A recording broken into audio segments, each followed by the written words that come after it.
2017. This is MMA Junkie Radio's pre-show, the show before the show. To my left is Dan Tom, MMA Junkie's fight analyst. To my right, he's not here yet, kind of.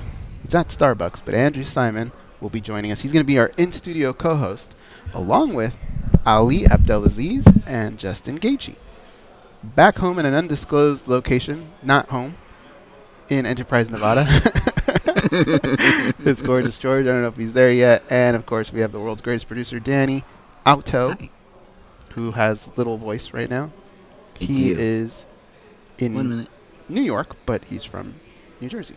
And we have Mark from Bakersfield in the house. What's up, Mark? Mark says, what's up?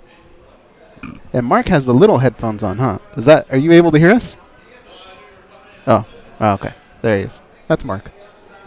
So it should be a fun show today, guys. We can catch up, talk a little bit about what happened this weekend, and there's just always some kind of storyline to go over. If you guys are sports fans, tons of fun things happen in sports as well that we can come over, so it should be a good time. Is George there yet? I mean, he's up, so... Oh, his thing's up? Yeah. Yeah, it is. Shit, I walked right into that one. Yeah, you guys can't see this stuff around me. We covered this already. Yeah. We went through a long weekend without being around Dan while we were talking. So I'm a little lazy with the things we say. Could be. Guys, coming up in 10. Stand by. Here we go.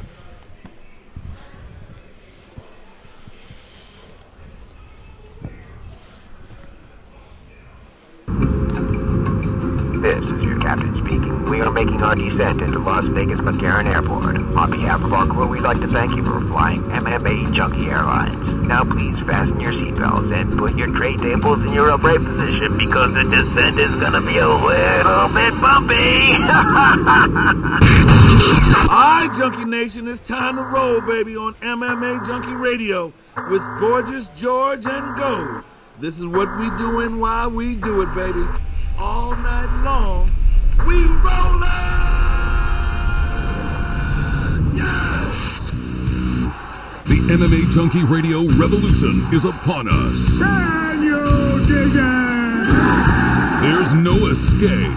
No escape.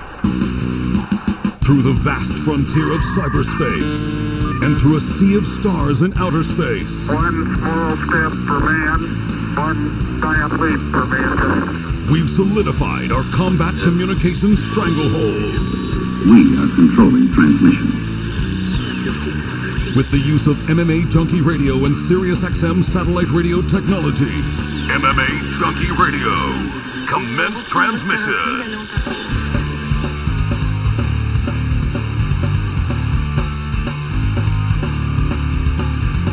Live from MMA Junkie Radio HQ in the fight capital of the world, Las Vegas, Nevada. Here are your hosts, Gorgeous George and Goes. From the fight capital of the world inside the beautiful Mandalay Bay Racing Sportsbook and an undisclosed location in Enterprise, Nevada, it's the MMA Junkie Radio Show, the only show that matters. I'm your host, Gorgeous George. With me, as always, is the devious and dastardly Goes, our ace co-host. Our latest edition, Dan Tom, the fight analyst, also joining us, as well as Danny Otto back east producing the show, and our special guest co-host for the day, he is the CEO of Access TV Fights, Andrew Simon. What's up, guys? What's up, everybody? Everybody have a good weekend?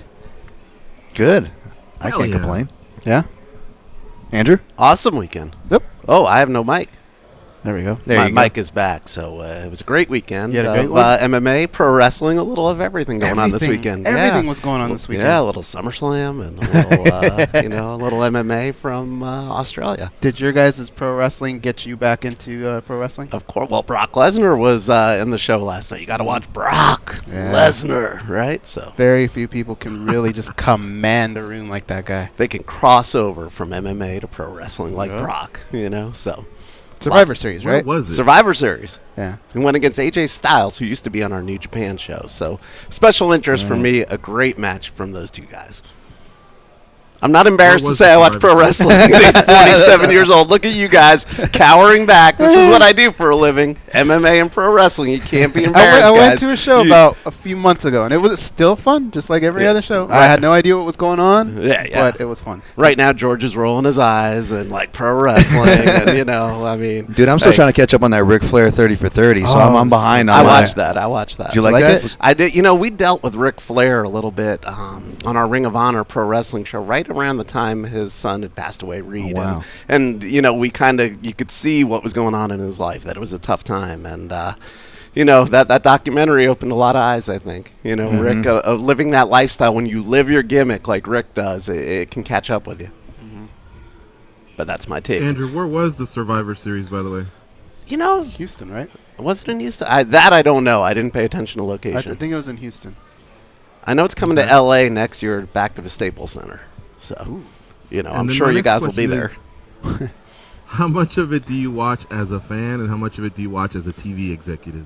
It's funny. I've talked about this in interviews before. I don't think there's any better production in television than what WWE does. So you can look at UFC, you can look at what Bellator is doing, you can look at boxing, anything. Nobody does a better production of television than WWE, in my opinion. So I'm always interested in learning. If my budgets were a little higher, I would look like WWE before I'd look like UFC or Bellator or anybody else out there. They get the fans into it, the music, the boards, the lighting. The way they do a show is second to none. Who's come the closest in MMA? Oh, by far, right now, my T-shirt, good old Dream. Back in, Pride before that, but when we would do those Dream shows and K1 shows, they had Cirque du Soleil performers coming from the sky, the fireworks, the giant video screens. I mean, they do rehearsals the night before the show in Japan of, from where the ring card girls are going to walk to, where the fighters and the camera angles, they have that attention to detail like nobody else. You guys had some Genki Sudo closers out of his career as far as those big ones that I'm recalling when you're saying this to my head. Amazing. It was an incredible time out there, and I was going through my T-shirt collection this morning, and the Dream T-shirt came out. So it's got to be extensive at this point, right? I got some weird T-shirts. The problem is, being as big a guy as I am, this is probably an XL, and it barely fits me. The Japanese T-shirts are sized like 3 sizes below what you want them to be. So you get an XL, and it's like a U.S. small, so you feel like a giant, and you're not happy about your weight and yourself, and it gives you a little body issues whenever you try on your Japanese clothes. So that's just been my life out here, I can co-sign. Check out what I went through this morning. Today, I drove for the first time in about 3 months, and I did it because I was in a pickle. My cousin had sent some soccer jerseys from Peru. That's where our mother's from, and they just qualified for the World Cup. Except his mechanic, because he does kart racing, right? His mechanic came down to Las Vegas, and so he sent those shirts with him. His mechanic is an idiot. I think I would have rather coordinated the T-shirt pickup with Fozzie Bear than with this guy, man. So Goes had something to do this morning. My girlfriend woke up with a slight migraine. She'll be all right. So I just knew, okay, I think I got to do this. Yesterday, I should say this. Yesterday I came back from Sammy the Squid's house. He lives about 3 blocks away. So I wasn't on any major road.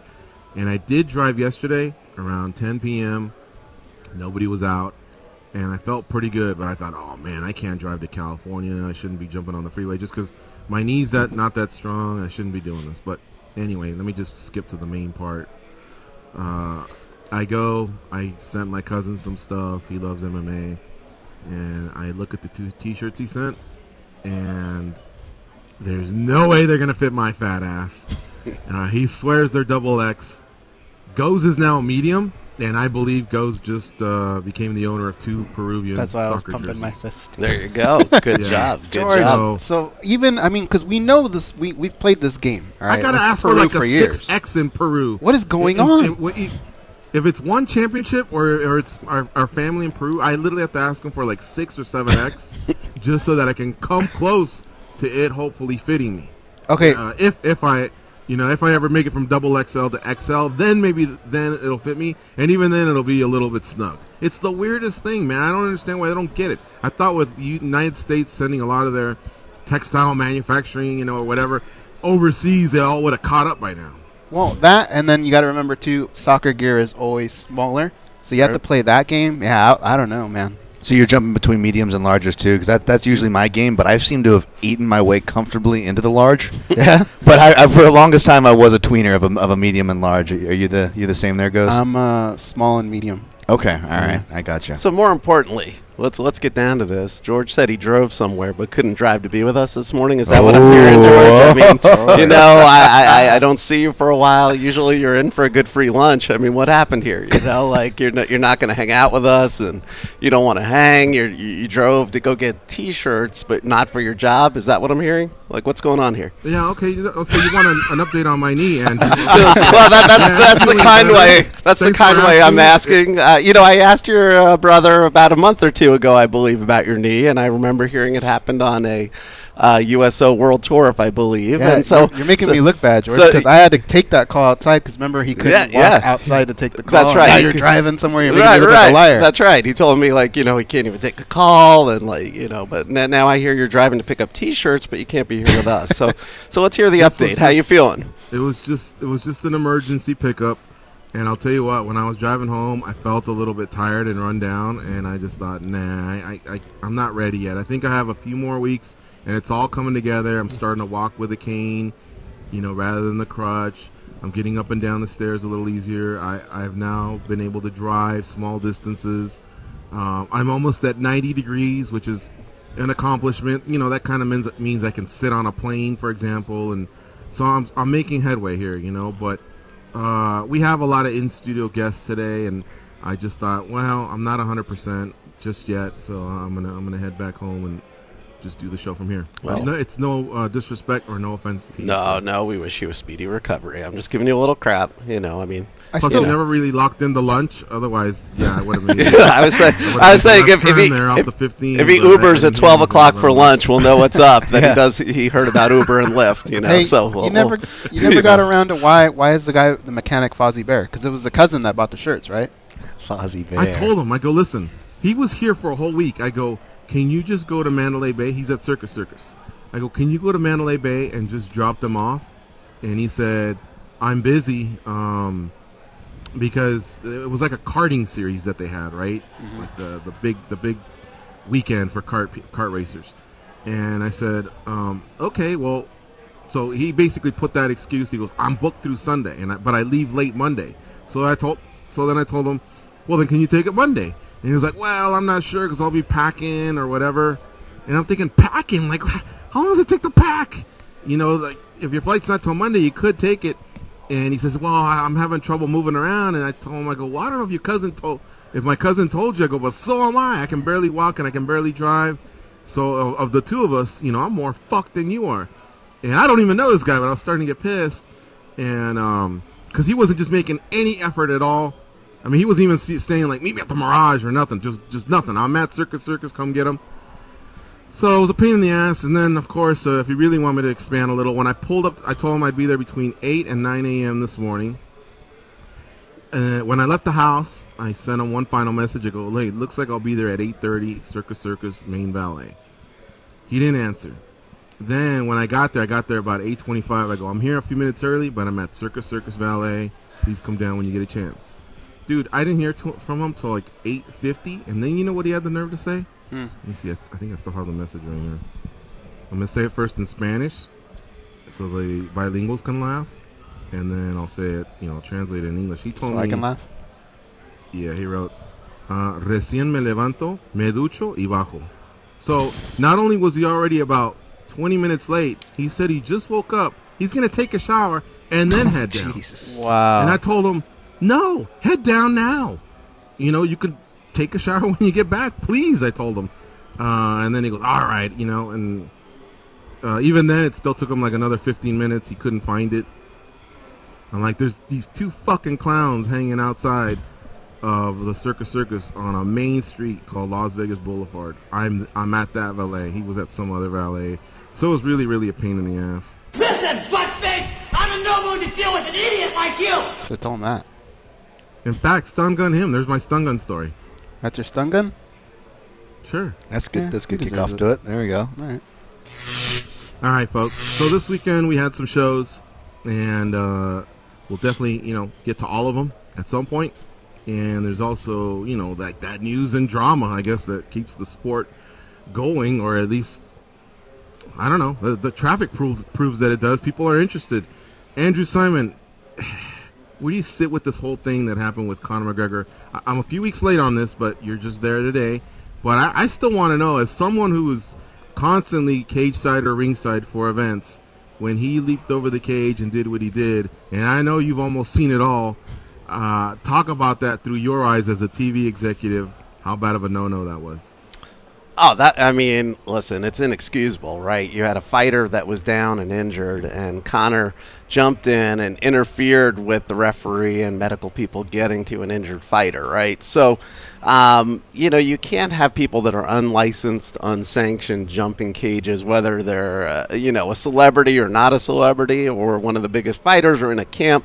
If you're not sanctioned and licensed to be in the cage or a ring, you can't be jumping in there. So, whether he likes, Mark Goddard, or whether he, and none of that matters. He's, at that point just being a selfish ass. I mean, for lack of better terms, he's only thinking in the wrestling world, they say you're in business for yourself there.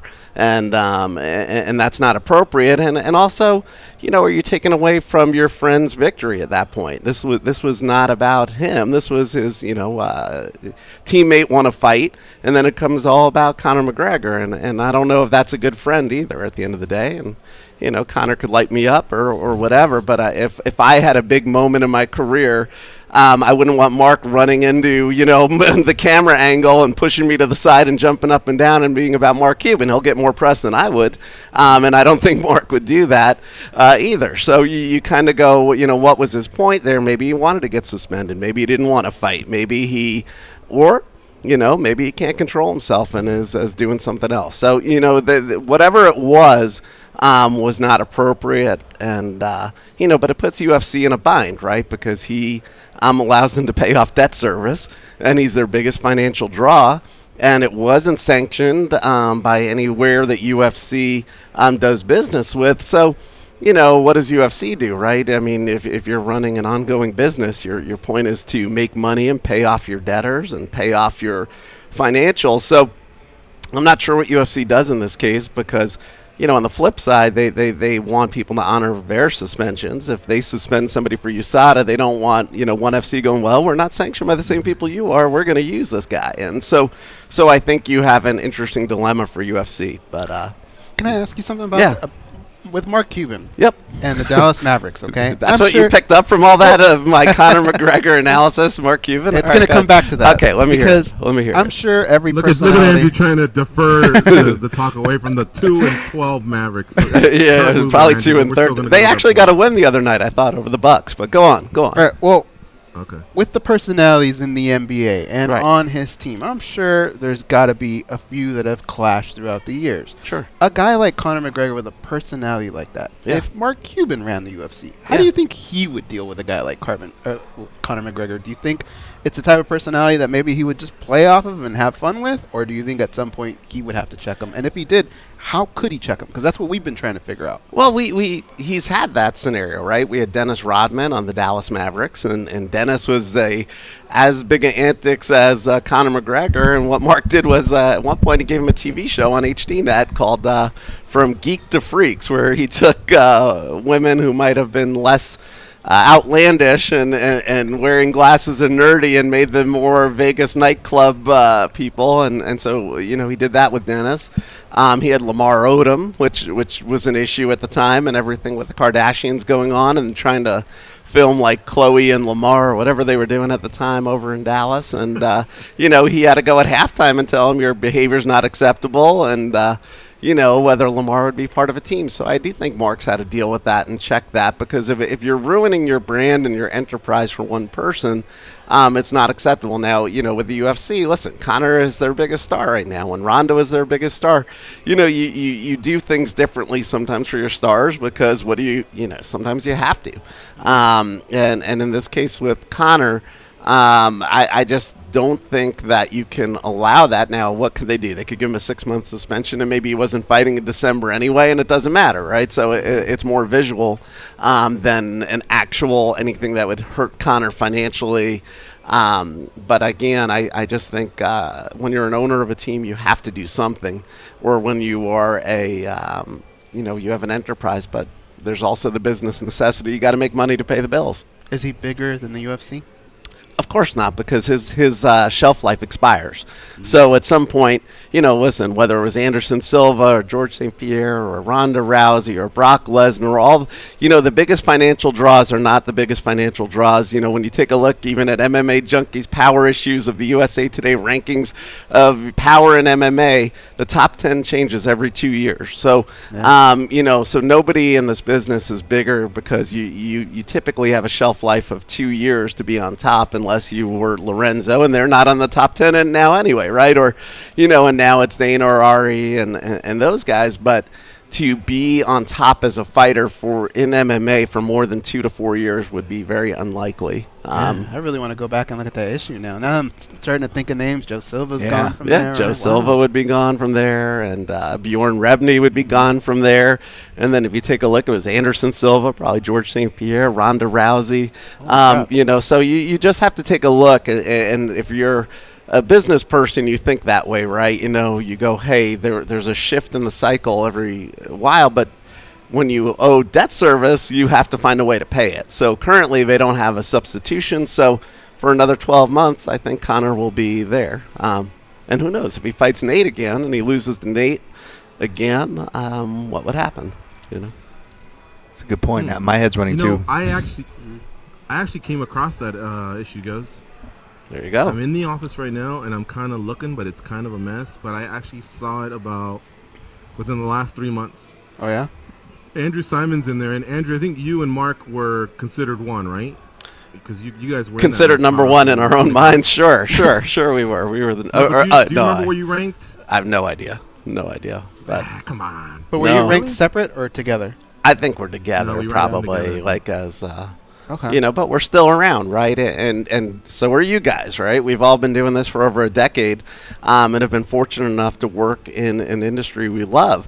That said, if you're a fighter, again, that's the one piece with Conor. It's like it's not forever in MMA, as we all know. And so, you can't allow that kind of behavior, right? UFC would flip out if.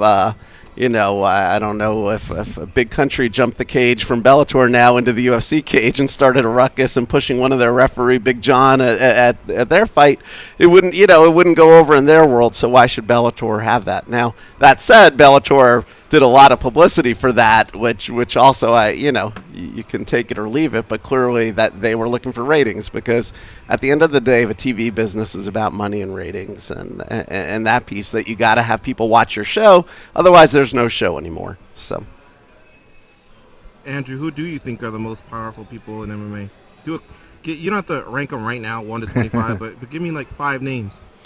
Well, I mean, clearly Ari Emanuel has the UFC today, and WME-IMG, or whatever they're calling it. Did they change their name? Endeavor now, right. So, I think you take a look that Ari obviously has the strings right now and is trying to find their next TV deal, and clearly they have to find a way to make it all work with their acquisitions and what they're going to do. Surely Dana still is right up there. And then you take a look from the fighter perspective, clearly Conor McGregor's up there. But I'm not sure there are that many other fighters that you would say are pulling in massive pay-per-view numbers. I mean, George clearly did well if Dana's numbers of 1 million plus were right. George would be in the top 25. Yeah, GSP would be up there. And frankly, you take a look to, Chris Cyborg and Holly Holm are fighting. No, right? John Jones, not really. I don't know. I don't know if he's, again, mainstream outside of the MMA core, whether he walks down the street and people know who he is, where they would know, the old Chuck Liddell more than they would know John Jones walking down the street. But again, you go across the board and you look at the champions, whether I don't know. I don't know who. It doesn't have that same look and feel. Clearly, Scott Coker of Bellator, good friend, is quite influential in our business, and Viacom as a whole, and Kevin Kay and that group. Fox, whoever, if they continue with UFC going forward, but I don't think they're going to. I think UFC is going to end up somewhere else. Where do you think they'll wind up? I'm not sure. I mean, I think, whether it could be some sort of multi-platform distribution could come up, whether they're on a Amazon or a Netflix or a Facebook or a YouTube or something going, they'll have something online presence, I think.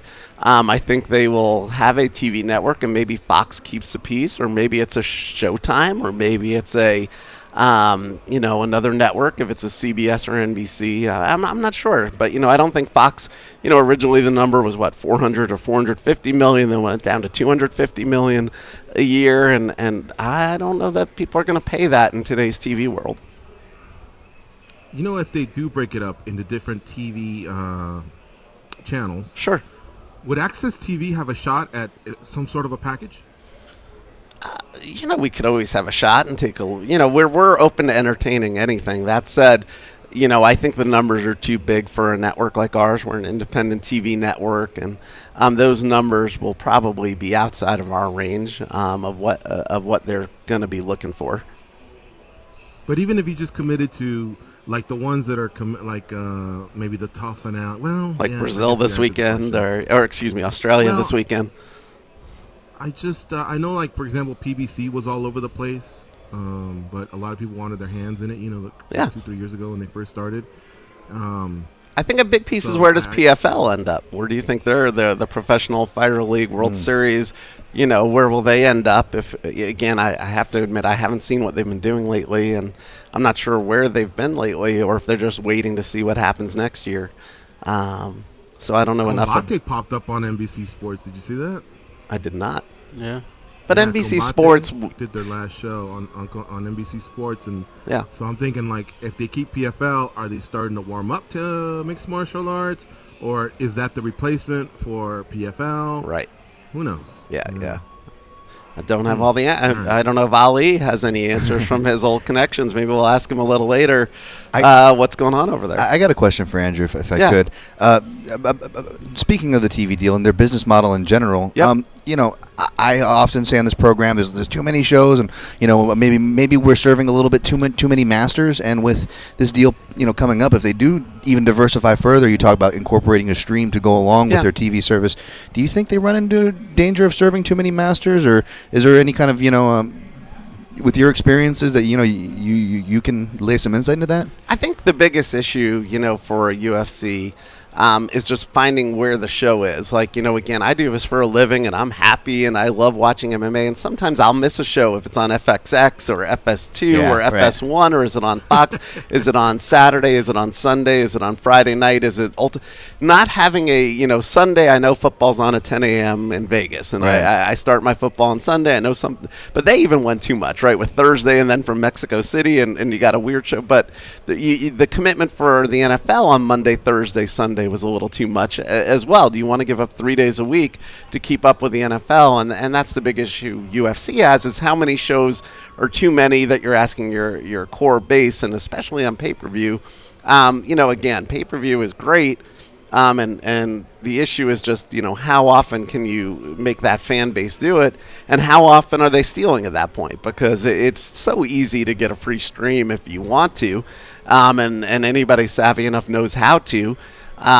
So I'm not sure that model works. Whereas, if you use UFC Fight Pass for buying a show, they keep 100% of the revenue versus you buying it from your cable operator. So I have to imagine they've invested in that platform to get more people pushed that way and getting used to doing that long term, because those are big margins to be given up. Yeah. You mentioned free streams. Yep. And I don't even know how I go about asking you this question, but how concerned are you about those? Are you guys as diligent as the UFC tells their the potential pirates out there that they're constantly looking into that, and that they'll prosecute or whatever? How about you guys? I think we're always looking to see what's out there, but it's not as big an issue for us. Again, we're right now, you can get us over the top on DirecTV Now. You can get us on Sling TV. You can get us on multiple OTT platforms. We're over 50 million homes now. it's not as big an issue as somebody who's paying $60 for a pay-per-view that night, that it's clearly taking the revenue out of your pocket. We take a look and we watch and we take down streams that we see, but it isn't, as big an issue for us per se, because our cable operators and MSOs and DirecTV and Dish will also be on top of that to make sure, that the Access TV stream is not out there. And, probably more so now than years ago, we're putting out clips instantly on our shows to knockouts and get people engaged to tune in. If you're missing it, we're going head-to-head with Bellator a lot. We sometimes hit UFC. So we're doing everything we can to keep people engaged in our shows.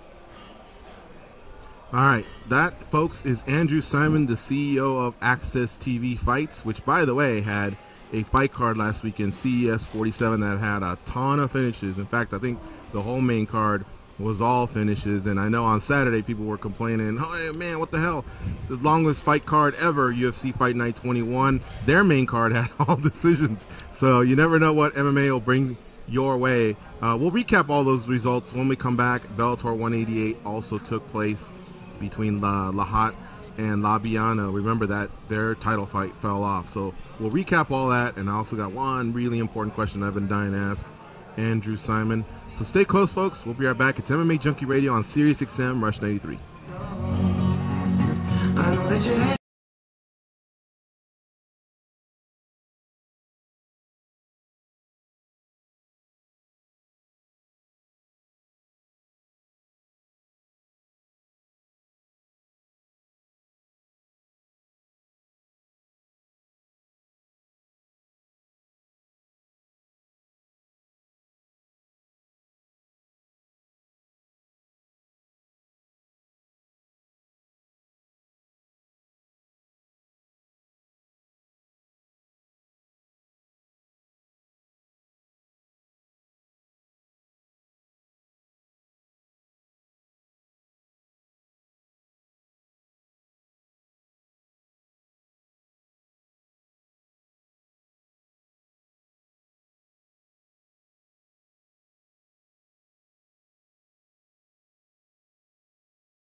compassion, common sense. These guys have none of that. You listen to them, so you're no better. I am awesome, though. They are Gorgeous George and Goes. The SiriusXM free listening event is on now through November 27th. Listen to 100 free channels on any satellite radio. Tell your friends and family to go to SiriusXM.com for more information. All right, our in-studio co-host right now is Andrew Simon, the CEO of Access TV Fights. Last weekend we had a night of fights, and CES was the organization that was featured. Brown versus Rebello out of the Twin River Casino in Lincoln, Rhode Island. Greg Rebello did defeat Derek Brown via TKO stoppage in round 1. Other winners that night were Nate Andrews, Richie Santiago, John Duoma, Dave Garcia, and Jose Lugo. All stoppages in the first round, man. What a crazy night of fights. Were you there, Andrew, by the way? I wasn't there this week. I was back here Okay. in Vegas, taking care of some business out here. And then, but yeah, 6 first-round knockouts makes it hard to fill your time slot. I'll say that much. It's, I think we had 14 minutes of fight time and a 2.5-hour time slot. So Pat Miletich, luckily Pat Miletich didn't go into his, conspiracy theory podcast live on air. But we got, Pat and Ron and Phoenix talking a little bit, and a lot of backstage interviews, and I think we interviewed the matchmaker, and you do what you can. I still think we went off a half hour early. So, are you? Yeah, go ahead. Oh, sorry. No, I'm ready. Are you quarterbacking from back in Vegas as this is happening, or do you trust the crew that they can handle this pickle on their own? Oh, of course, I trust the crew. I'm in contact with them if I'm not at a show throughout. I'm watching it obviously live and texting back and forth with our producers if anything goes on or goes wrong at a show. I have not missed a show in a decade of watching our fights, except on my honeymoon. I think that was the only time I missed one fight in 10 years, because I'm always, thinking, I don't want to be not watching that one night if something goes bad or something happens. So, I've never missed a show in 10 years, and you're always in contact with the truck because something's always going on. But our guys obviously handle it all. Mm-hmm. All right. Now, Andrew, another thing I wanted to ask you was, I know you're a lot of the business guy for Access TV Fights. When the UFC went to Reebok, which was, we're now like on almost the third year. Yeah. Did that help out your organization in terms of the people that were affiliated with mixed martial arts? They used to be on a banner or a pair of shorts, or even just with the UFC. Did they, come in contact with you, or were you able to pursue them? Did that help in any way? A lot of those, that were sponsoring fighters in that regard were probably pretty regional in wherever those fights were at the time. But no, we got some clothing manufacturers, we got some different things. But I always tell, we're partially owned. 30% of our network, or a little less, is owned by AEG, and they're a partner of ours, and we use their sponsorship sales team. And if you watched the American Music Awards, they were scaling the JW Marriott. That's where our office is in LA, and they own the JW Marriott, they own the Ritz-Carlton, they own the Staples Center, the LA Kings, and they obviously have a pretty decent sponsorship team to handle that for us. So we rely a lot on their sponsorship team. Okay.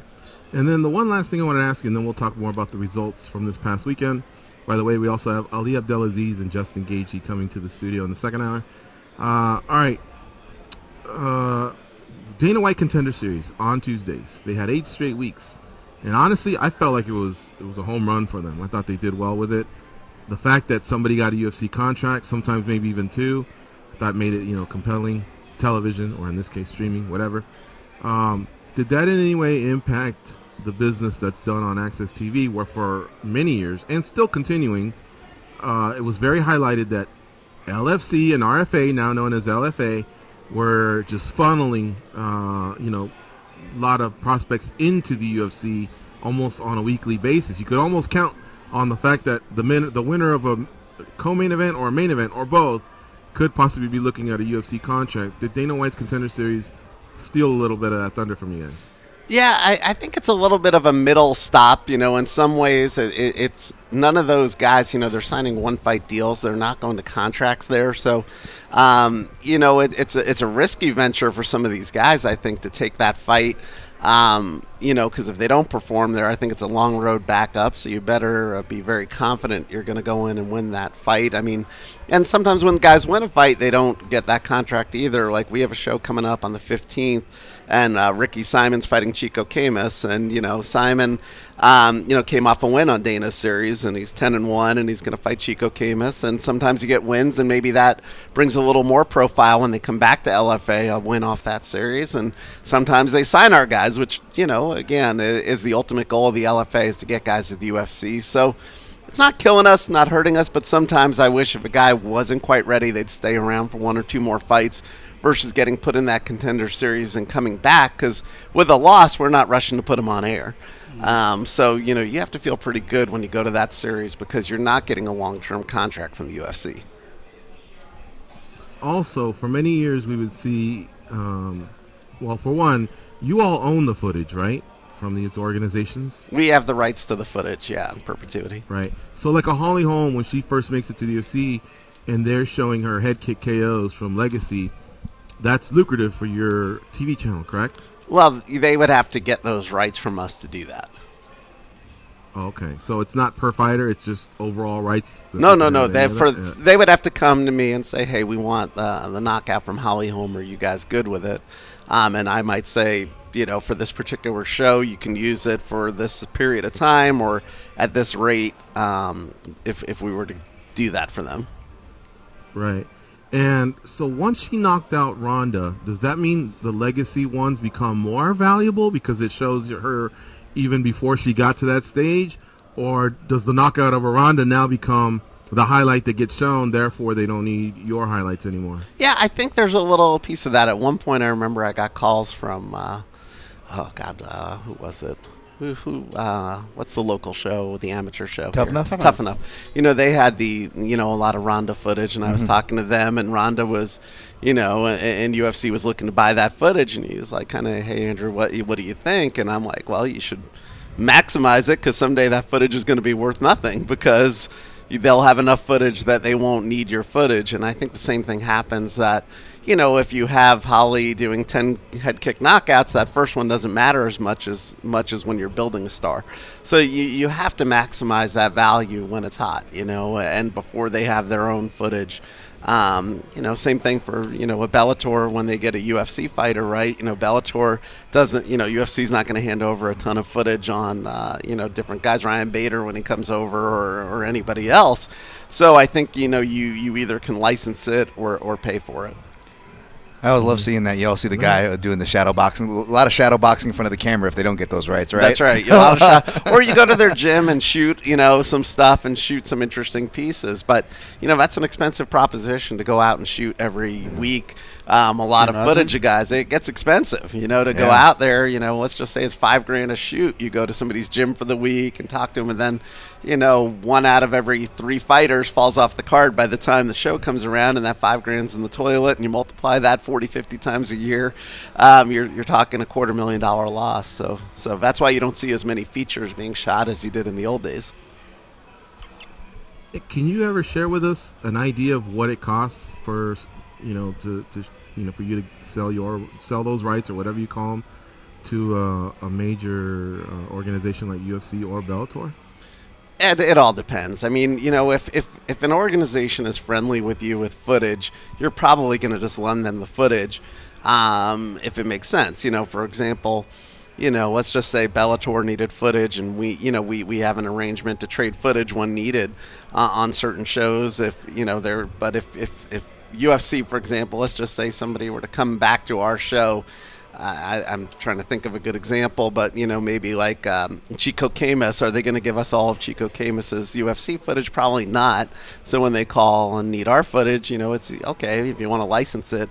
And the other piece is, you know, UFC, we used to work for Inside MMA, and we would get footage, but it was time constrained. And so when you put a show like this on pay-per-view, it's in there in perpetuity, so you need rights in perpetuity, and that's a little more expensive than showing it in a commercial clip, let's say, leading up to a fight, because that has an expiring time limit of, you know, up to the fight. Nobody's going to see that commercial again, versus being in a broadcast in perpetuity. Are you the guy that would get contacted for that certain conversation? And do you already kind of, like, when you get that phone call, do you kind of already know what it's about and have a number ready, or is it one of those, I'll get back to you? It all depends on who and what and whether, they're open about the usage. Typically, if somebody, like Mike Kogan will call me, or somebody over at Bellator or Scott Coker or those guys, I kind of get a feel of what they're looking for and how they're going to use it versus, if it's a call from another organization or international, again, we try to be helpful when we can with fighters, but there's some libraries, for example, we own the IFL library, and we don't open the IFL library because nobody's seen it for a while, and it's just not worth it to me if somebody's going to give you a couple $1,000 or through you. I'd rather keep that library to do something with one day. I don't know what it'll be, but we have that library, and you just don't want to put it out there. Is it always about numbers? Or sometimes it's relationships. Does attitude ever come into it? Like, if somebody's just kind of a dick about it, do you just kind of be a dick back? Well, again, I wouldn't use such language, being that I'll probably be out there, and I try to keep my, keep my professional demeanor out there. But I would say that, kindness goes a long way in business and life, right? I think so many people don't focus on being a good person and easy to work with in life, and you wonder why you don't have jobs and or don't have certain things. If you're complaining all day on Facebook about your employer, typically I wouldn't hire you in the future. It's just a tip to people that nobody likes to see. Wild West, right. But I'm just saying, somebody's going to call in and call me an asshole. But the truth is, with social media as prevalent as it is today, that's the one thing I'm always fascinated when I see people complaining about their bosses on a Facebook page, or how their job stinks so much I can't imagine that I have to go back to work on Monday. I don't get that, because what future employer is going to look at that and go, yeah, I really want that person on my team. They're clearly, very professional. You don't want to do that in life. You want to kind of set up where you're an easy person to work with, that you call people when you don't need a favor. And that's probably the bigger piece of business advice, if I can give today on the show, is to your point, the fact that maybe I'll talk to Kogan 6 times when I don't need to, when he doesn't need a footage, or Bellator or folks like that. If somebody calls you, and if they also call you and say, I need this done by tonight, and you're like, why am I running around to get our editors to cut things and get stuff, and you don't want to pay for it, and you need it today, you weren't prepared, then I'm less likely to do it as well. Your piece of advice makes 100% sense to me, okay? And I feel like it's kind of common sense. However, these people that you're talking about, and I know exactly, there's a ton of them on my friends list. Yeah, I mean, George has to stop doing that. Are you talking about the ones that are sharp tongues, keep it real and keep it 100? They keep it real. When you explain it to them,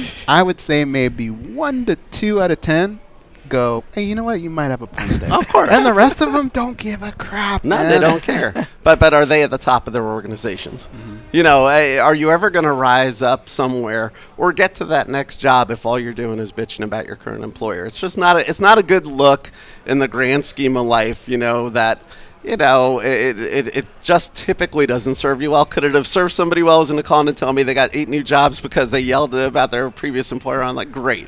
But I don't know that that's the way to go in the grand scheme of life. You want to be considered somebody easy to work with. You want to have people somewhat enjoy being around you.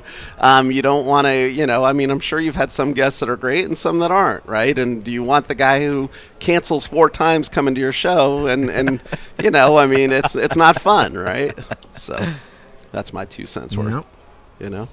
You didn't really answer the question about how much, so at least give us a name. Who was the most expensive? Who cost the most to release footage? Can you give us that name?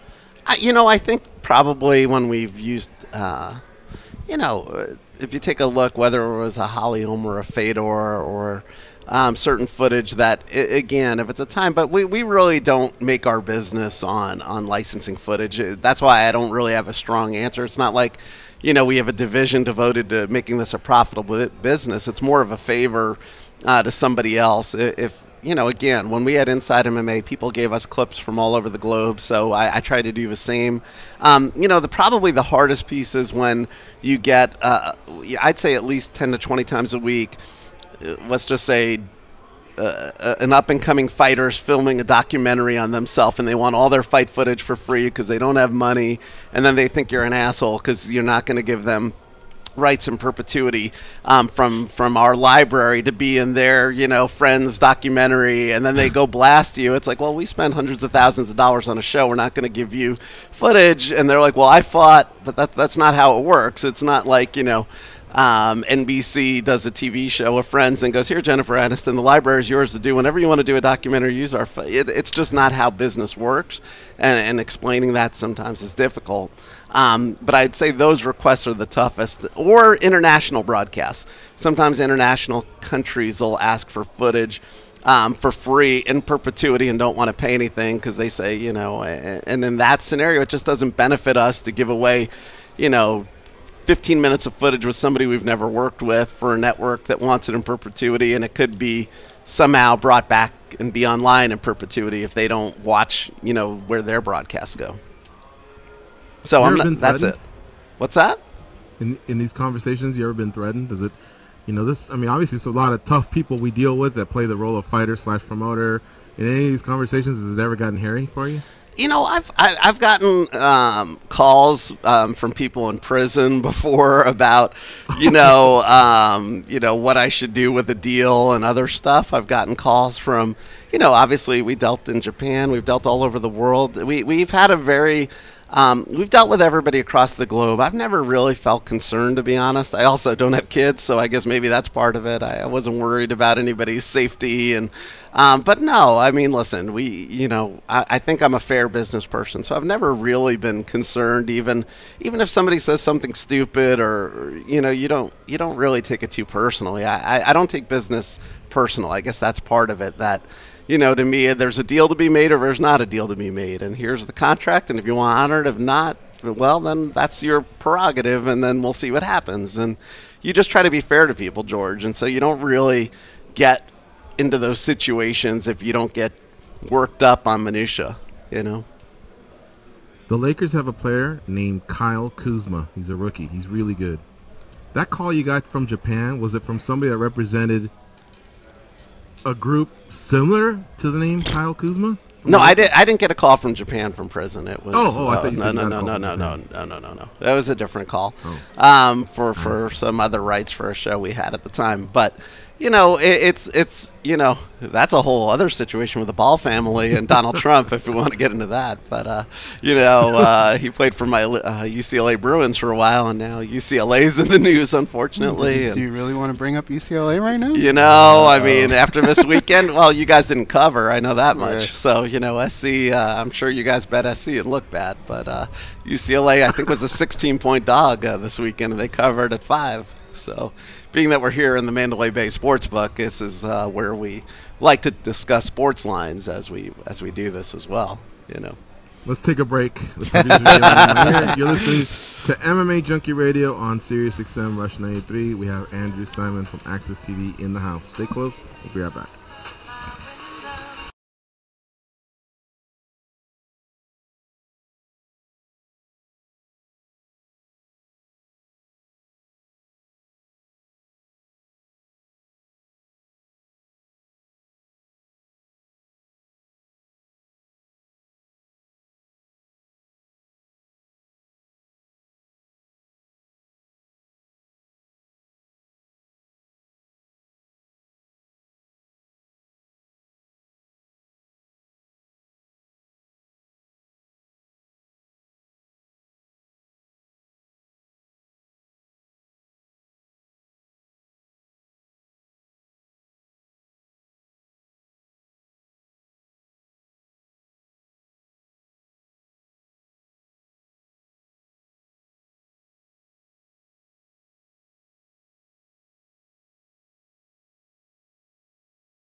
Yeah, you.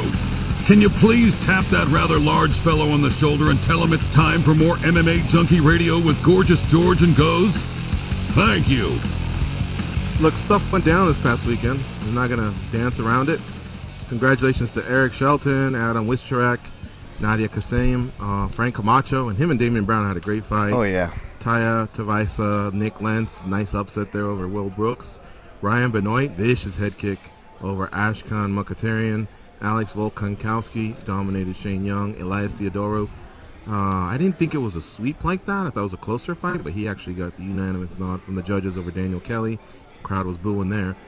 Jake Matthews got a win. Bilal Muhammad beat Tim Means. I thought they were going to score for Means, but if you look at MMAdecisions.com, everybody that scores fights from major outlets all had it for Muhammad.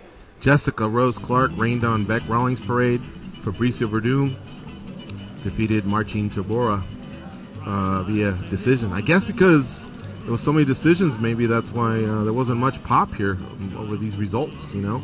Verdum's ranked, but other than that, Theodorou's ranked, but that was about it, really. We can still chat about some of these fights, though, if you'd like. 866-522-2846. At Bellator 188, Noad Lahat defeated Jeremiah Labiano. Also scoring wins were Haim Gonzalez, John Salter got another win, submission there over Jason Radcliffe, and Denise Kielholtz defeated Jessica Middleton. All right, folks, it's the end of the first hour. We're going to take another quick break. You're listening to MMA Junkie Radio on SiriusXM Rush 93.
MMA Junkie Radio Show. Who chose that song? I think that's an Andrew Simon song, right? No, that's a Danny pick. Oh, I didn't turn them on yet. I can hear them, and I hear headsets being shuffled around like crazy. So it's just you and I, Danny? For a second, I think they're good now. Yeah, they're Check good. 1, 2. They're good. All right, I'm gonna bring them up. No, you're gonna. All right, let's reintroduce the panel out at the Mandalay Bay Resort and Casino Sportsbook. Of course, we have the Goes, our stellar co-host. Andrew Simon, our co-host for the day. He's the Access TV CEO, and now, or Access TV Fights CEO. Sorry, Andrew, I almost gave you promotion there. Also, Ali Abdelaziz, a manager of many superstars out there. I'm telling you, if we did that, we were talking earlier about USA Today, 25 most important people in MMA. What was that, like 2012? I think we did that. Something like that. If we were to do another one, Ali would definitely be on there because he manages a lot of careers out there. And of course, one of those studs is Justin Gaethje, undefeated UFC lightweight and former world champion at World Series of Fighting. Welcome, Ali and Justin. How you guys doing? Thank you, brother. Welcome. I'm an employee for all these guys, man. I don't know if I should be on top of any list. I work for these guys. Does a good job though. Yeah, but you're in that room that decides contract raises and matchups and you got a lot things of power like that. around here.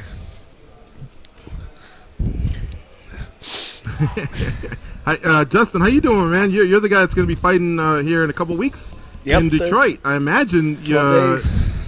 Yeah, are the rough workouts over?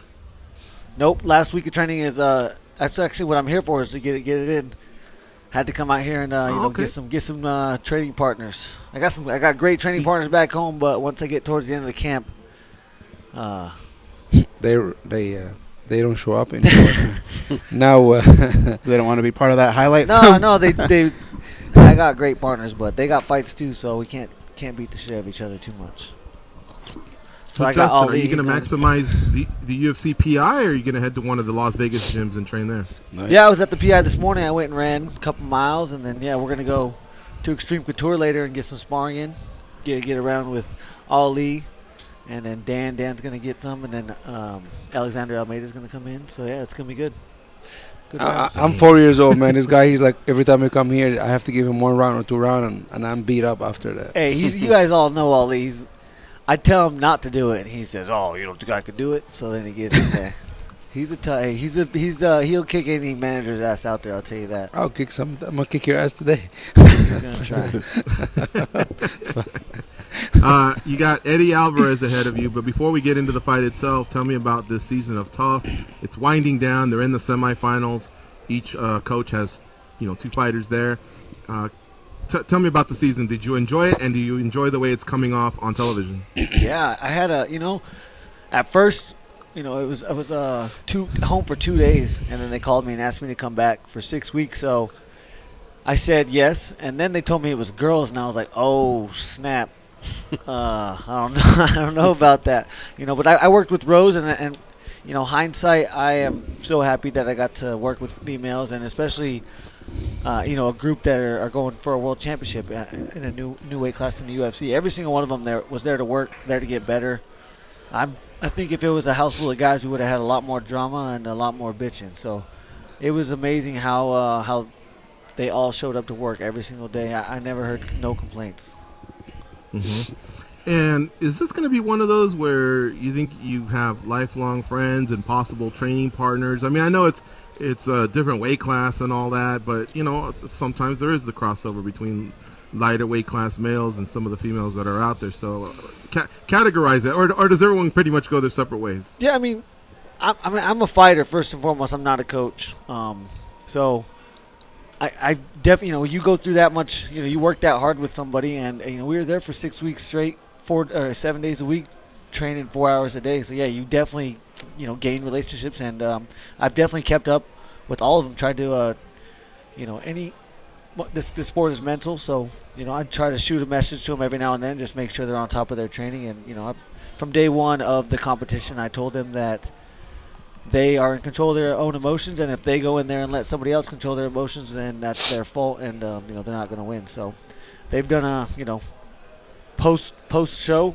I've seen nothing but positive things from every single one of the women on my team. Justin, everything gets packed into such a short amount of time. How long does it take you to kind of find a groove and get used to what it is you want to do on that show? I think from day one you have to acknowledge the fact that whatever personality, whatever platform you're gonna, put out there, you're gonna have to live up to that for the rest of your life. I told every single one of them, if you want to come in here and be an asshole, then you're gonna have to be an asshole the rest of your life. So, yeah, from day one you have to acknowledge the fact that this will be out there forever and it will follow you. It's difficult when it comes to your style of fighting. There's not very many people that could say, I can be just like Justin, because you gotta have a lot of balls to do something like that, right? How difficult is it for you to coach people? Almost, you see what I'm saying? Yeah. Like not in your style, in other words. Well, I mean, the reason I'm successful is because, for one, I believe in myself. I believe in my skills. I believe in my preparation, and so those are the things that I tried to translate and relate to my team. And you have your own skill sets. Women especially, they all have, they're funky. They're not going to come out there with a basic 1, 2, 3 and be super technical, but they come from crazy different angles, and they're grappling. They never stop. They never get tired. So, yeah, I mean, I never went in there and tried to teach anybody to fight like me. As a coach, I want you to believe in yourself, believe in your skill set, and not let anybody control your emotions. The fight is won or lost before the fight starts. That walk to the cage is the hardest. The walk to the octagon or cage is the hardest part of the entire fight. So if you could look in the mirror and tell yourself that you've done everything possible to be ready for this opportunity, can't lie to yourself. So if the answer is yes and you aren't lying to yourself, then that walk is a lot easier. And if the answer is no, then it's your fault. You had time. You knew this was coming. So. Ali, and you can help out a little bit with this. I know the head coaches are always very important, but the dynamic at Extreme Couture, what's cool about it is a lot of the veterans, Ali, Ray, you can get coaching from them, the guys that are right next to you, side by side. Who can you point to in your life that's not a head coach, but that has been able to give you those type of tips and that sort of mentorship? Yeah, I did say that. I'm not sure. From day one, when Trevor. Yeah, I mean that's what I mean. But he's my head coach. But I never trained. I fought 5 amateur fights. Had never stepped in the gym. And then when I met Trevor Whitman, yeah, he completely has transformed me from a wrestler to a mixed martial artist to really just a violent striker. Do you hear what this crazy guy just said? He said he fought his first 5 amateur fight.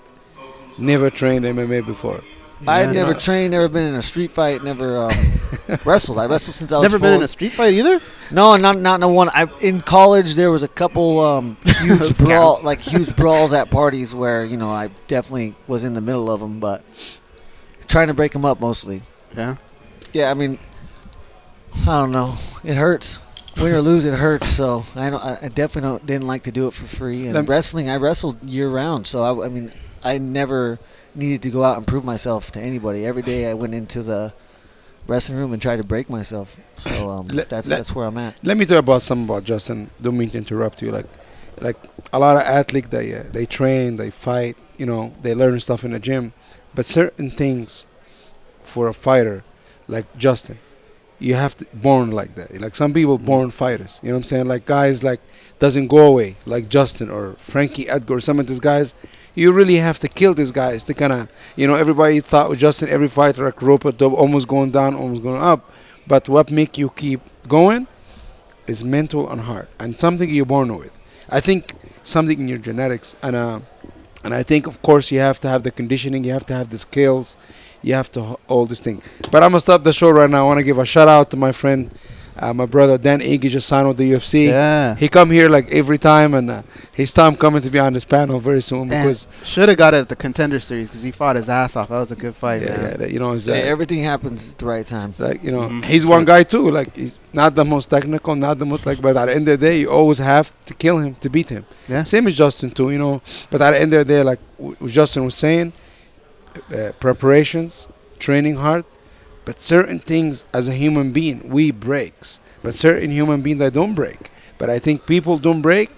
It's just God, like something they're born with. It's just they're born this way. I don't think you can train for that.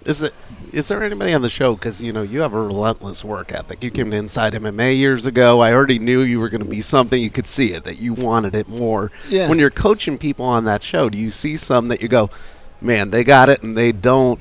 And then how do you coach both? Is there anybody you think you inspired, to maybe go to that next level that wouldn't have if they hadn't bumped into you? That's the crazy thing with the fact that at the end of this road there was a world championship, a UFC world title at the end of it. I didn't have to pump any of them up. They came in fired up every single day. I couldn't say one stood out, work ethic wise. Every single one of them worked hard. Jillian, little redhead, and she had her hair dyed red on our team. Yeah. She was always, getting extra work, always running extra, always going over to the bags, working on her kicks and stuff. So yeah, every single one of them it did not matter, how many fights they had previously, how much experience they had. They all knew what was at the end of the road. Ali, I have a question for you. Yes, sir. I know all your fighters are different, but what's that one quality that you look for that you could say that they all have? Loyal. Loyalty? I only work with people like just good family people, family guys, loyal guys, because at the end of the day, like, I don't manage people I don't like everybody knows I don't go to fighters, hey, I want to manage you. I don't think I did that maybe once in my whole entire career. I think my master Andrew Gracie advised me this. He said never go to invite yourself to the party, be invited to the party. And at the end of the day, I work really hard around his gym and taking care of all his athletes like Frankie and all those guys, and I think the word is spread around, and I think this is something I'm always aware of. I think just being loyal to each other and caring about each other. Like, I don't have to spar with this guy. I don't. Realistically, it's fun, but do I want to? Probably not. But at the end of the day, like, it's just being part of this legacy. It's different. It's very different for me. Like, I'm a martial artist. And I live every day. I train every day. I like to do that, but I like to do that for me. This is make me happy. But just to be surrounded around this great athlete, I very much work for these guys. These guys employ me. I'm not the star. They are the star. You understand? I'm always. It doesn't matter how many fighters I have. I never think, hey, I am the star. But when we go on the mat, we are equal. And this is one thing I like to train with my guys because we become equal. But outside that, hey, they are my employee. That's who I work for. And this is why we see a lot of, I see a lot of managers, good guys, come into the business. When I was a promoter, it's different. I have to put on a different hat, and I hated it. I didn't like to be a promoter and matchmaker. That's one of the worst job I ever had. I think I was okay at it because I had a lot of trash talking, a lot of the stuff. And it isn't me too. I'm not going to say I don't trash talk. I trash talk all the time because that's who I am. But it just is, for me, this is a lifestyle. It's not only a job, it's just a lifestyle. And I just have such a great guys, man, and they respect each other, and and they don't call each other out, and I kind of manage that. Manage that, and I always know who's the boss. They are the boss, and every fighter out there, you have a manager. He's not the celebrity, he's not the star. You are the boss. You run your own business. This is your own LLC. This is who is the boss is. That's it. All right, so Justin, I did want to tell you, you and Eddie Alvarez never really had any heat on the season. A lot of times, the UFC likes to sell that. Oh, these coaches, they each got their sides, and then in the end, they're going to duke it out. But you and Eddie are very respectful for each other, and I think your guys' the resumes you guys bring to the table can speak for itself. We already know it's going to be a great fight. We're all looking forward to it. But I have to tell you, one of the things that was very impressive about watching you coach was the way you handled the young ladies in defeat, Rachel and Montana. And it's funny because you were talking about, hey, it happens. You're gonna lose.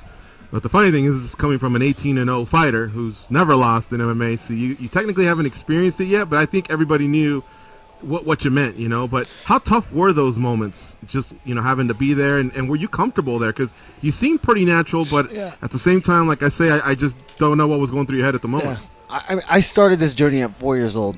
I wrestled, walked onto the mat to wrestle another person in a one-on-one situation 1,000 times at least, and I lost probably 80 80 times, at least. So I know what it feels like to lose. I know how bad it hurts, and I know how you cannot forgive yourself if you did not put the preparation in, and I know how hard each one of those girls worked for that opportunity. I know how much it meant to them, and so yeah, I mean, after the fact, it's all about building up, because there's going to be a next fight, and I need you to be confident, and I need you to believe in yourself. So that was my main focus, and yeah, I mean, I do know what it feels like. I've been there before, too many times. In practice, I broke myself hundreds and hundreds and hundreds of times to be here. So yeah, I know what they're going through, and I don't know. I was very comfortable in those situations, because I mean, yeah, we're all happy when we lose, but how do you face adversity, which I think defines us. And check that, I made a mistake. You have lost once in MMA, except it was in the swimming pool versus Eddie Alvarez. So what happened there, man? You have 2 great laps, and then all of a sudden, your body's not built for swimming. Yeah, I couldn't get my hands on him. No, honestly, I have some super dense bones. I mean, I did a bone density test at the PI, and I think they said they can't confirm nor deny that I have the densest bones they've ever tested, and bones do not float. I can swim fast, but you proved the point there to everybody. Hey, look, you start something, you finished it, and a lot of people gave you props, but that thing just, I mean, you were on the verge of throwing up. But you look worse there than any time I've ever seen you after a fight. No, I was the same. There's just never a camera that follows me back to the locker room. hey guys, I want to do something here on the show. It's when I was a promoter, I have to promote and talk and stuff like that. And I think at one point, I say some things about Access TV being a promoter, and I said, one of the things Access TV does, without Access TV, guys, like, we don't really have much talent coming up, like old LFA, all this other smaller promotion. And I want to take the show. I want to thank him, my friend Andrew Simon, and apologize for everything I said in the past. Hey, about Access TV or something like that, just being part of the job. And if I say anything, hey, I'm sorry.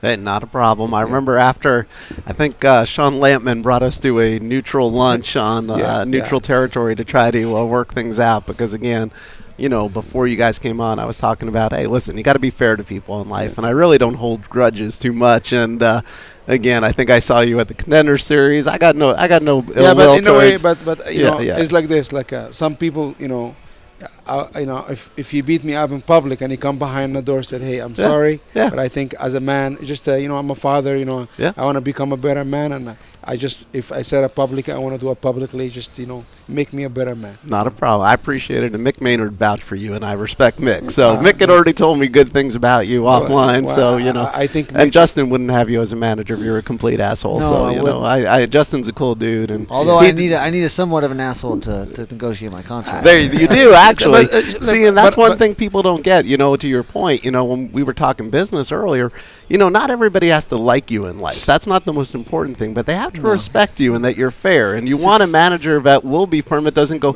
I want to make sure I'm good with the UFC forever on every. I'd say most successful business people have both sides. You got but I'll tell you something. That do not like your. But to be honest with you, I don't think as a manager, you have to be an asshole, because I think people. The problem with the UFC is, I'm gonna tell you now.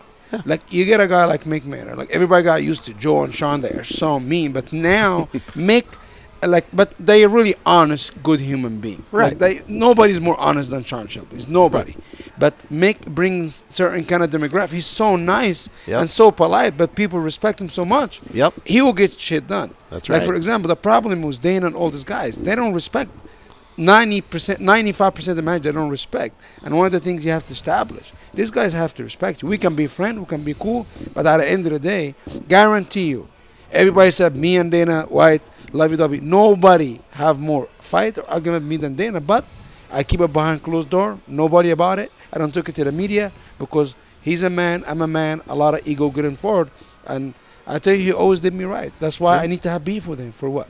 Right. I don't have beef with Scott Coke. I don't have beef with nobody. That's right. And you don't need beef. There you go. All right. So let me ask you a couple questions here, Ali. You have this huge stable of fighters. Let's just go back this past weekend. Fabricio Verdum got a win in Australia over Martin Tabora. But earlier in the week, he had the thing with Colby Covington. What's the latest? Does he even have to go back to Australia himself or just get representation? And what do you think? Do you think that'll be something minor that we just get past it, or is it pretty serious down there? You guys watched the fight on Saturday night. You guys know Fabricio, been around Fabricio. He's just listen. I was being told by the UFC executive and official, people loved him in Australia. You understand? And when you have a little bug come to the party and just try to make a little bit noise, and they kick the bug out, and that's what happened. This guy Cody, man, he come on the scene. Listen, I respect what he's trying to do for himself, but he can do stuff. You don't have to insult the whole entire country. Like when Chael Sonnen did it, it was funny. It was very funny, talking about feeding carrot.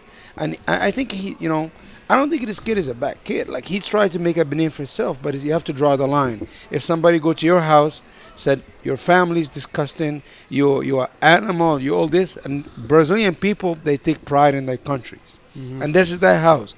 And you got to respect, I respect that. I respect this passion. And if somebody talk about my country like this, and I love my country, especially the Brazilian people, how they take pride, I'm going to say some. But at the end of the day, too, this is the five business guys. This is the five business. People understand these guys have pride, they have egos. When you talk a lot of shit, you have to be able to back it up. And you can't be calling the cops. You know what I'm saying? This is, everything Cody have done to make his image of himself, it was great. He's winning. But I think him calling the cops, people turn on him. You know what I'm saying? But at the end of the day, he's a young guy, try to, to do something for himself. I don't knock him for that, but, a car does not gonna hurt a bus. And he can't be trying to get in an argument with Fabricio Verdum, because if Fabricio really an asshole, should punch him in his face. And he said he punched him in my face. You imagine 250 pound of a man, powerful like Fabricio, punch Cody. Cody's gonna have a little mark. He might throw a boomerang on him. You know what I'm saying? And that's what probably happened. See the video, but Fabricio didn't punch this man. But at the end of the day, even if somebody punch me, I'm not gonna let nobody know. I'm gonna try to sneak you and punch you and run or something, or hit you something. But I'm not gonna let anybody know. Oh, he punched me. He punched me. No, it's not like that. If you really, you say who you are and you go down and stuff like that. Okay, no problem. You're a heavyweight. That's where I come from. Bring a brick, hit him and run, or just get, or just said I can't win. I'm gonna walk away. But he make a public. He got punched. And he didn't do nothing about it. You know what I'm saying? It's just.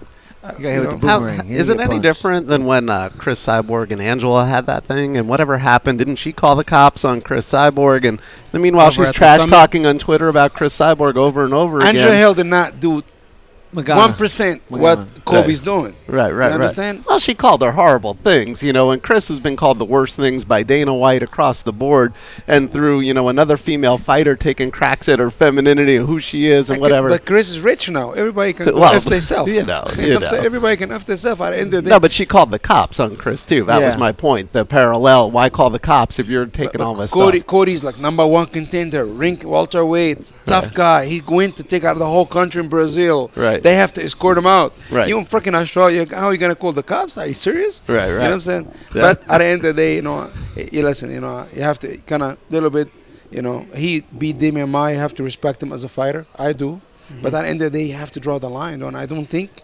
people around him, they have to talk with him. Because he's young. He tried to make a name for himself. But at the end of the day, we're talking about, that's it, man. It's just, Fabricio, we're working on it. We're going to get some stuff handled. I'm probably going to give Dan Lambert a call again and try to figure this thing out. Dan Lambert, a friend of mine, I respect him. And we're going to try to figure things out, Ali, another welterweight of yours, Kamaru Usman, is this fight with Emil Meek, is it on? Because I noticed he's been teasing Colby about maybe stepping in and fighting him, that there might be an opening. Where does that sit? Let me tell you do something. Two guys I manage. Nobody want to fight. Nobody. Derek Brunson and Usman. Usman was offered Emil Meek, but Emil Meek have a little visa problem. This is why Usman was talking to him. Said, "Hey, we're looking for somebody. We know what was going on. I hope everything work out for Emil Meek. We asked for Darren Telt. The UFC said no. The UFC asked Cody Covington to fight Usman.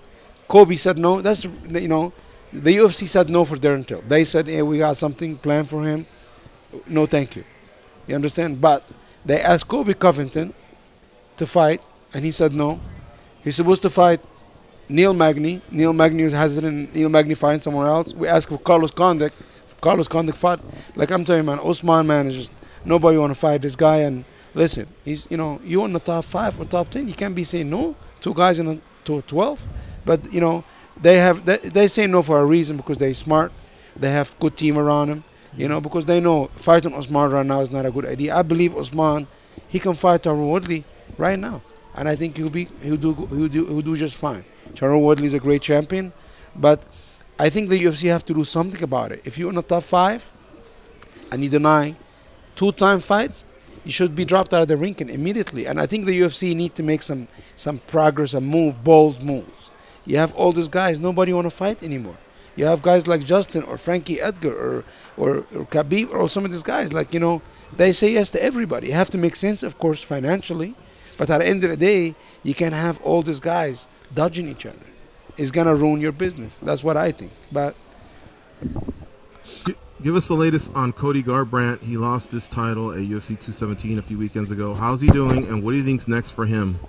Cody's, you know, he's gonna land in Vegas probably in 30 minutes. He have a doctor appointment.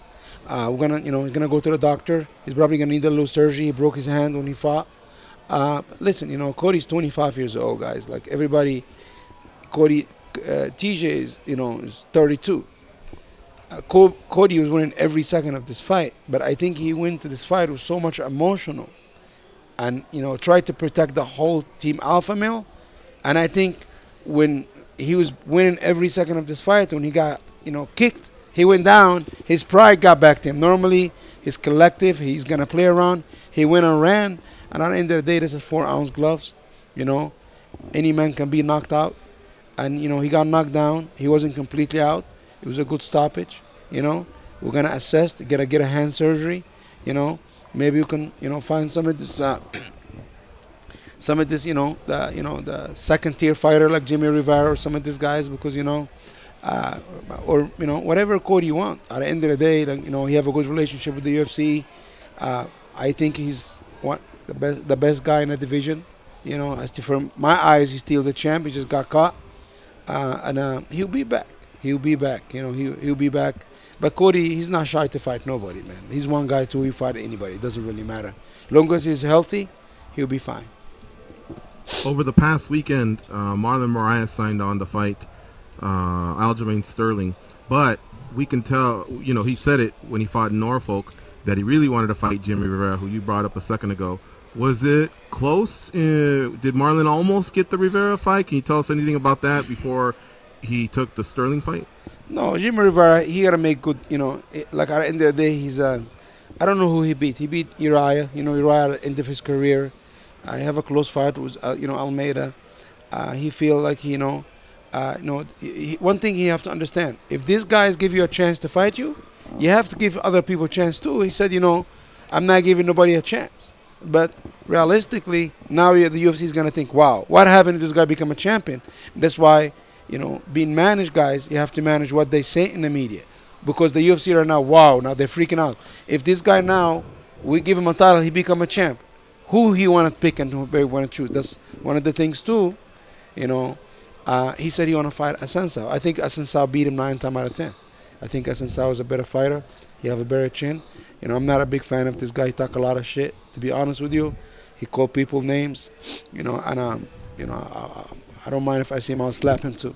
You know, he don't want to fight Marlon. Yeah, 100%. He's a little bitch, and I would say it publicly. I have no problem. Him and his whole entire team. I don't care.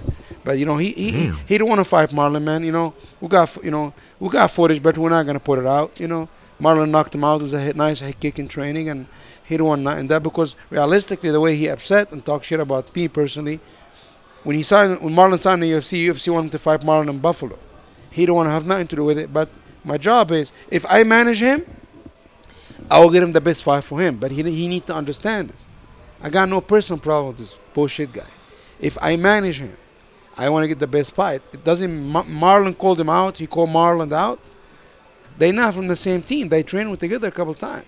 And I think his butt hurt from that. But at the end of the day, I shouldn't be giving this guy attention on the show. Anyway, let's move on to something better and more beautiful. And, Marlon's fighting my man Aljamain Sterling. They both come from the hands of Gracie Lenient. Got number, respect for Aljamain. And Jimmy Rivera actually ducked Aljamain. This is why Marlon get in this fight. This is what really happened. Talking about ducking this, ducking that, you didn't retire nobody, dude. And but that's it, man. Fighter have to be fighter. They need to promote themselves, but promote yourself the right way and the truth way. Doesn't mean somebody knock you out in training. You don't want to fight with them. Training is different than fighting, right, Justin? It's different. but he did get. I don't try to kill nobody in training. Hey, matter of fact, he got dropped by Frankie Edgar in the same day, and he kicked, knocked almost out by Marlon, and that's the truth. And if he have some against that, go out in public, say it didn't happen, and I'll put the video, or just shut up. Ali Abdelaziz coming strong. All right, folks, we're going to take a quick break. You're listening to MMA Junkie Radio on SiriusXM Rush 93. We also have Justin Gaethje in studio and Andrew Simon. Quite a panel there. Great Monday to start off the week. And, of course, this is Thanksgiving week. So hopefully those of you that are traveling to be with family have safe and joyous voyages. This is one of my favorite holidays of the year. All right, folks, we'll be right back after this break.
Oh, you got They Andrew's pat request? down TSA agents because they don't know where those people have been. And because they can. They are Gorgeous George and Goes. And this is MMA Junkie Radio. Your favorite holiday music channels are back on SiriusXM. Check out Contemporary Holiday Favorites on Holly, which is Channel 70, and Holiday Traditions on Channel 4. You can get our complete lineup at SiriusXM.com/holiday. We're joined by Ali Abdelaziz, Justin Gaethje, and Andrew Simon in studio. It's on Monday, November 20th, week of Thanksgiving. 3 shows for you this week, and then, of course, we'll take a couple days off. Where's the turkey, man? Fuck, I thought there'd be some turkeys in here. Justin, is that killing you, man? Like you can't really partake in turkey and stuffing and mashed potatoes? It's all preparation. I'm actually trying to eat as much as I can right now to maintain weight. So, just like every other fight for the last 8 to 10 fights, I put the work. Moving up to welterweight? Like, what do you walk around at? No, right. I mean, I'm waking up 66, 67. This right dude now. doesn't cut weight. Man. I don't cut. I've been cutting. I've been, I haven't cheated for. What are we on? Week 10. I haven't cheated for 10 weeks right now. No soda, no candy, no bullshit. So, what's your vice when it comes to soda? Oh, which one of the sodas? I don't even know if I like soda anymore. But I like Mountain Dew. Mountain Dew, Dr. Pepper. Yeah, I'm a Dr. Pepper guy. All right, Goes, I think, has a couple questions for Justin Gaethje. Go ahead. What do you have, Goes? It's kind of a joint question. Because I want to get both of your guys' perspective. But we've had guys sit in that chair before, Justin. And when we talk about the belt, some guys say, look, it's all about the money to me. I don't care about the belt. Other guys say it's all about the belt. George and I have kind of come to the conclusion that we feel like money comes with the belt. Yep. Where do you stand on that? And then after that, Ollie, can you give us like your perspective on whether George and I are on to something? Does money come with the belt? Yeah, go ahead, Justin. When I'm done, I'm going to be known as the most violent motherfucker in the sport, the most entertaining. So, yeah, with that comes money for sure. Especially with the UFC, they appreciate effort. I give max effort every time I step in there. The belt, yeah, I mean, I'm working towards that. I feel like, I vacated a belt that I defended 8 times. So, yeah, I'm in the process of trying to get my hands on the one in the company I fight for right now. But it's one fight at a time. I got to go out there and I got to finish. It's all about how you finish nowadays. There's plenty of guys that have a claim at the claim at the title. But, it's all about who's going to earn it and who's going to finish. If I go out there and finish Eddie violently, the reason Conor McGregor is because he talks the way he does. He's a genius. But he fucking knocked Jose Aldo out in 13 seconds. That helped a lot. Finishing everybody that he's finished helped a lot. So, go in there. You got to finish people. I go in there. I finish Eddie Alvarez like I know I can, like I should. And, then whatever. It should be a number 1 contender spot. I mean, that's what I'm fighting for. I vacated a belt, so I will expect nothing less than opportunity at the belt. Ollie? I think you just said it like perfectly. Like, Justin come to the UFC, he's probably making double some of this money the guys the top 10. Some of this guy been in the UFC, have 17, 18 fight. He make almost the double amount of money. Not because the UFC, I'm just a good manager or anything like that, because the way he fight. When a guy fight like this, it's so much easier than just a guy tries to take people down and hump them for 5 rounds, and my job becomes very easy, and like Justin said, it's the way you fight, you earn it, and this is the only way you earn it.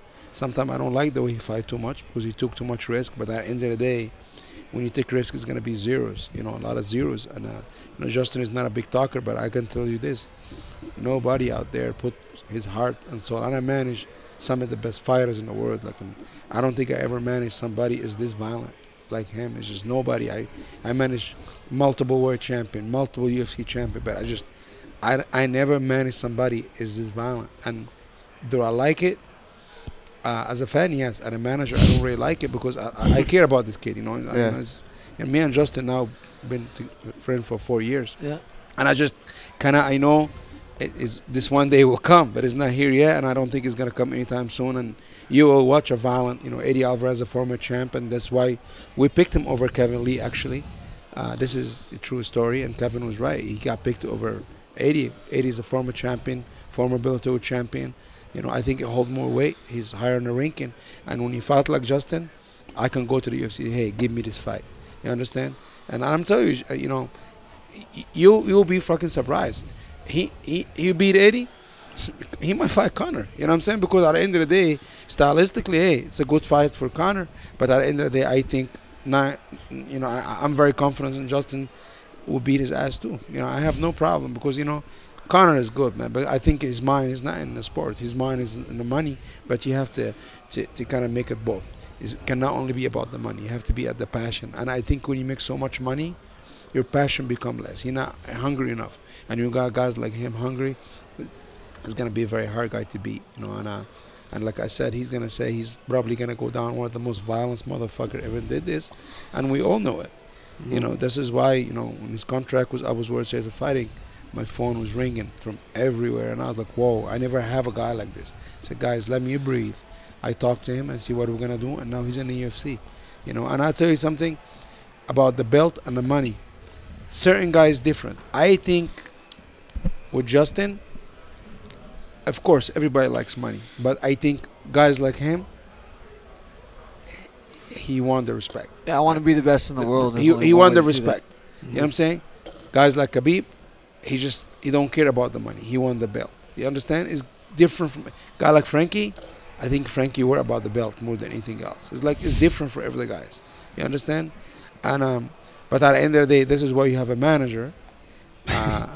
This is why when you fight like that, for goddamn sure, I want to make sure he get the money he deserve. When guys become a champion, I see guys who's fighting for world title. Mention no names. They make 29 and 29. And I lost the New York card. I don't want to mention no names. And I was like, how the fuck this guy just fought for a world title 2 times, and he go and make $29,000? That show you what kind of people around you. Because there's no way in hell you fight for the UFC title 2 times and you just make 29 and 29. It's not even. It's not right on UFC's behalf, and it's not right. He should be like, fuck you guys. I need more money than this, and he deserve it. But at the end of the day too, when you become. You can't all like one of the UFC does very well when you fight for the title. We're gonna give you all this money, stuff like that. But everybody will lose. Nobody's invincible. You have to always think about, okay, if I lose, how much I'm gonna be making. And this is advice I want to give to young fighters. When you become a champion, when you're fighting for titles, it's always gonna be numbers. A number you're making $300,000, $400,000, $500,000 for the title. And after that's going to be the $29,000, $30,000. If somebody send you a contract like that, say you fired. Number one, see, fuck you, you fired, and the UFC, hey, fuck you too. What I'm saying? But the UFC have a business run. They're very smart. But at the end of the day, one of the things about the UFC, they're willing to listen and they're willing to work with you. I never sat down on a table with these guys and not get a deal done. And Justin wasn't an easy deal to get done. He will tell you. You understand? This dude was calling me every fucking 30 minutes. Say, hey, leave me the fuck alone. But after that, we got what we wanted. We happy. And, you're never going to see Justin making fucking 10 and 20 and 20 or 30 or 30 or 80 and 80. He will get the respect he deserves. Because nobody deserves more than this kid. Definitely. And one of the things that stands out for me, and all of you kind of brought this, the fact that everybody loses at some point. You're one of the only guys that's ever sat in that chair and has actually talked about that happening. Okay? Yeah. Does that take away something that fighters carry with them? And that's kind of like that fear of just the losing part. It seems like you're always cool, calm, and collected. Yeah. Is that maybe part of it? There's only a certain amount of things us as fighters can control. I can control my preparation, effort, nutrition, sleeping. All those things are things I can control. I can try my hardest and go in there, but I can't control if I win or lose. It's something that is not in my hands. I can give max effort and be comfortable with my effort, to myself. And if my preparation's there, then I lose, then I'm comfortable with that and I can live with that. If it's not there, then it's gonna be hard to recover from and to have confidence, to look at yourself the same in the mirror. These are all things that a lot of fighters don't even talk about. And you have to look at yourself in the mirror, not every single day, but I do have it's not even, it's subconsciously now, but I am making sure that I am not cheating every single day because I know that I'm going to go in there and I know that I will never forgive myself if I do not go in there fully prepared. So I remember being on this show probably 3 years ago and you guys were like, dude, you gotta talk more shit. And I was like, I don't think I do. You know, I think if I keep fighting and finishing people the way that I do, I think I'm going to get paid what I want to get paid. I think I'm going to get the fights that I want. And, you know, that's what's happening right now. I've taken it one at a time. And, you know, I got to fight Michael Johnson. I'm the only one that's ever finished Michael Johnson. And that was a hell of a fight. You know, two days later, they called me and asked me if I want to be on The Ultimate Fighter, be a coach on The Ultimate Fighter. You know, probably a year before that, I was contemplating if I ever was going to have to go and try out for The Ultimate Fighter. But, you know, I always look at it one at a time. I look at this fight one at a time. If I go out there and finish Eddie in 10 seconds, I can't control whether they give me a big fight next. I can't control who I fight next. I will control you know, that. He controls that. But in my mind, this whole camp, that's not something I'll ever be able to control. So I haven't thought about it one time. I haven't thought about who's next if I win or lose because it doesn't matter. It's not something I can control. I focus on the things I can control, and we have a tough opponent ahead of us. You know, we focus on him, but you know, and it's funny. Justin only have one fight in the UFC, and he got guys like you know, calling him out already in the top 10. But at the end of the day, too, you know, I can fight you when you know. At the end of the day, he won the title. That's what he wants. Is you know, Dustin Poirier is a great fighter. I'm a big fan of this guy, but you know. We have to focus on 80 first. This is our main focus. This is just his main focus. And whatever happens after that will happen. I don't care about anything else. Justin, I don't care. I got a quick question for you. We're kind of up against the clock. Let's do it. Tell me a little bit about when Rose won the title and, you know, you expressed your emotions. You were crying. Yeah. How did that – is she that dear of a friend or was it a teammate or – tell me a little bit about that. We have the same head coach. Cool I was in her corner when she lost to Carolina for the first time when she fought for the belt. You know, I was in the corner, and since that day, I've watched you know, the trials and tribulations that she's had to go through to be successful. And then, yeah, you know, that night for her to go out there and put it all together, and you know, I've never been so happy for myself, much less somebody else. And yeah, it was just, yeah, it was very, very emotional. You know. We're human beings. Human beings are emotional. You know, I'm no different than anybody else out there when it comes to being happy for my friends and family. So yeah, she is a dear friend, and because I you know, I work hard next to her. I've seen her cry hundreds of times since that day she lost to Carolina, and in preparation for this fight. So yeah, it was something special to see her go out there and really just believe in herself. You know, that was why I was so happy, was because she was able to control her emotions. You know, with Rose. A lot of times with women, but with Rose, the emotional athletes in MMA, you know, we are so vulnerable leading up, you know, the week before a fight. You know, right now I'm starting to become, you know, a little bit more easily agitated, you know, and starting to question, you know, my work ethic. You're always going to do those things as athletes, and you know, the fact that she believed in herself, she trusted in her coaches, she trusted in herself. Yeah, I was so happy for her. Yeah, it was awesome to see, man. When world champions are crowned, especially when they're pulling off upsets, I get teary-eyed, and I love it because it shows just how much I love the sport. I've been a part of their journeys, just in covering them. I'm not in there, you know, sweating with them or anything like that, but just covering them. So I remember all of, you know, the steps it took to get to, you know, this pinnacle. So that was cool to see that, you know, a guy like yourself felt the same thing. All right, folks. We're going to take our last break here. You're listening to MMA Junkie Radio on SiriusXM Rush 93. We'll be back to close up shop. Stay close.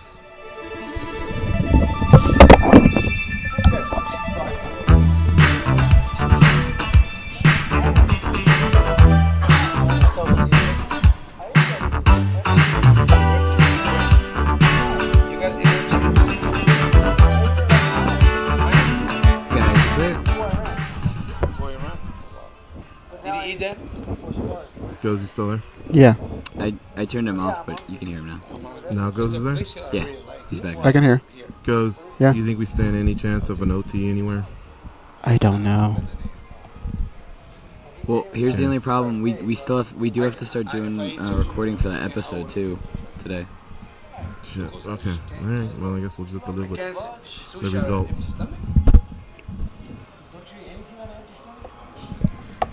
I'm 4 years old. My stomach work a little different. It's true. Mine started a little different too. What are you gonna ask Andrew? Goes. I think stomach is like, if you got used to your stomach. No, if you want to take. No, I was just saying, like, you know, some kind of closeout. You're like on weight. You don't have to worry about that shit. Yeah. No, I mean, I need to eat healthy. Yeah, Meg is amazing. He changed. Honestly, I feel like everybody saw him when I started. Like Sean is my friend. I love Sean, but Sean is not. Is there still somebody on hold, Danny? Is this not anymore. Okay. Joe is so mean. Joe is so mean. But everybody hated Joe except me. I really like Joe because I Mac in a minute. Mick is obviously the easiest one. Mick's great. But Mick gets.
They're so fat they gave Dracula diabetes. Here are your hosts, Gorgeous George and Goes. All right, I want to thank all of our 3 guests. They all came to the studio. Andrew Simon was our co-host for the day, the CEO of Axis TV Fights. Justin Gaethje will be fighting Eddie Alvarez at UFC 218. Fight of the night. Justin's 18-0 with 16 finishes. Former world champion at World Series of Fighting, looking to get to the top of the UFC. And of course, Ali Abdelaziz, a manager to Kamaru Usman, Rashad Evans, Cody Garbrandt, Marlon Moraes, Frankie Edgar, Justin Gaethje, Khabib Nurmagomedov, Beneil Dariush, Derek Brunson, Brad Tavares. The list goes on and on. Thank you all seriously so much for coming to the studio and letting us catch up with you. For sure. Thank you for having us. I love being here, man. Thank you so much. You really are. Thank you. Hey, you remember telling me I need to talk guys. more shit? That's why I didn't show what I up. meant was, here, we only have like 45 seconds. This is what I meant, Justin. What I meant was, after your fight, instead of, oh yeah, I want to thank, these people.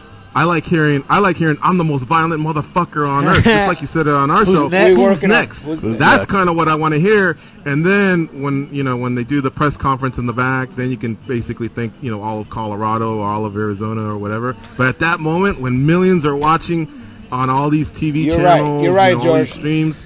That is, hey, we were so emotional right after the fight, so you got to check yourself. Plus that Before you backflip, wreck that scares the yourself. shit out of us too. I just want you to stick the landing. I stick Anyway, it every guys, time.